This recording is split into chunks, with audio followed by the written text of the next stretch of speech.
Gospel Reflections for the fourth Sunday of Lent, 14th of March 2021.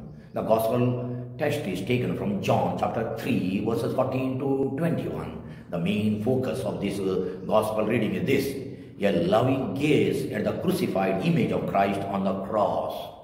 With the eyes of faith can reveal to us the infinite love of God flowing from the cross and lead us to repentance and to get a healing remedy for the poison of sin. In brief, healing, saving and life-giving power of the cross. Healing, saving and life-giving power of the cross. The Gospel text assigned for the fourth Sunday of Lent can be applied first of all to the healing power of the cross of Christ. The clue comes from the first two verses of today's Gospel, John 3:14 to 15, in which Jesus discloses the mystery of his being lifted up from the earth in 3:14 in his dialogue with Nicodemus. In John's Gospel, this phrase, being lifted up, refers first of all to his being lifted up on the cross or his crucifixion. And secondly, it also refers to his being lifted up to the right hand of the Father, through his resurrection and ascension or exaltation. First of all, today's text can be applied to the healing power of the cross. In the given text, Jesus compares his crucifixion with Moses' lifting up of the bronze serpent on a pole in the desert when Israelites were bitten by poisonous serpents. God instructed Moses, make a fiery or poisonous serpent and set it on a pole, and everyone who is bitten shall look at it and live. Numbers chapter 21 verse 8. Far from asking Israelites to believe in the magical or superstitious power of the bronze image of the serpent, it was only a visible reminder or an external sign of a saving God who invited them to have faith in him and repent for their sins. As the Old Testament itself explains in the book of Wisdom, chapter 16, verse 7. In a similar manner, whoever looks at the uplifted, that is crucified and exalted Christ in faith and with a repentant heart is healed or saved from the poison of not snakes but from the poison of sin. Through today's Gospel, the Church invites us to fix our gaze on the icon of the crucified and exalted image of Christ on the cross, not only with our physical eyes, but also with our inner eyes of faith, and see the infinite love, infinite mercy, and healing power flowing from the cross of Christ. Secondly, in the context of Lent, the most often and widely quoted verses in John's Gospel 3:16 and 17 can be applied to the saving and life-giving power of the cross. As per these verses, God's universal love for all people of the world was so intense. God so loved the world. So God's love was so intense that he gave his Son, not only as a supreme gift to all people, but also as a sacrificial offering on the cross, so that by sharing or communicating his divine life, which John says eternal life, with all those who believe in his Son.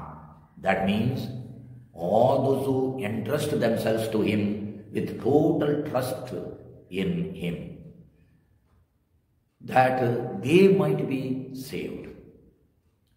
Lent is the most favorable time to reflect on the contrast between God's boundless goodness or faithfulness and our sinfulness and unfaithfulness.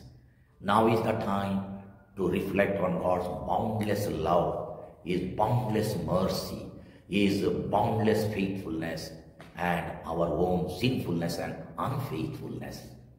As we fix our gaze on Christ uplifted on the cross. In the silence of our hearts, we hear an agonizing voice coming from his tortured body. Is there a greater love than this? As John 15:13 says, is there any greater love? Cross of Christ is the ultimate proof of God's intense, pure, selfless and universal love for a world broken and damaged due to sin, corruption and evil. Jesus' sacrifice was an act of total self-giving and life-giving. What sort of love are we giving? What sort of love are we practicing? When we meditate on the mystery of the cross, a thought should crop up in our minds. Look at the extent God went to save us and make us sharers of his own eternal or divine life. If ever God wanted to save us through the death of his Son, was there no better way of dying? Was there no better way of dying? A more honorable way of dying? Why a criminal's death, a shameful death on the cross, which was an instrument of curse, a capital punishment given to criminals in Roman Empire? We hear another voice crying out from the cross, my people, what have I done to you? How have I offended you? What more could I have done for you that I have not done? Answer me. What more could I have done for you? Answer me, as Good Friday's liturgy says. Sin and its consequences continue to bite us like snakes of the desert during the journey of Israelites. We sometimes sting or bite one another with various harsh and violent words that we use in quarrels and fights. By spreading unsubstantiated rumors about others and gossiping about bad people in their absence, we poison the hope of social integration. The fewer children we have in our families today, the more selfish and greedy the children become, since they don't have some other brothers and sisters to share what they have. The more time we save due to modern electronic gadgets and motor vehicles, the less time we have for people or for human relationships. Is not selfishness, sin and evil biting us and killing our personal, social and family values, which we cherished since so many years? Our faith in the healing power of Christ flowing from his cross impels us to repent for the times we allowed the poison of sin or evil to infect our hearts and become unfaithful to God and to our call. It is up to us to accept or refuse Jesus' invitation coming from his cross. When we experience coming from his cross, we embrace the cross. When we experience the pain of giving up our selfish, sinful and ungodly ways, or when we make sacrifices and self-denial for our own and for the world's salvation, or when our love becomes self-giving and life-giving as Christ. By obstinately, that is, stubbornly refusing to accept and embrace the cross, as today's gospel says, we refuse God's love and condemn ourselves. Instead of coming to the light of Jesus, we hate that light and run away from it to ensure that our evil deeds, our selfishness and greed are not exposed. As chapter 3 verse 20 says, if God neither wants to condemn the unbelieving and sinful world but wants to save it, nor wants that anybody should perish but wants that all should live eternally as God's children, is it not our duty to cooperate with God to save it instead of condemning the world for all its problems and ills?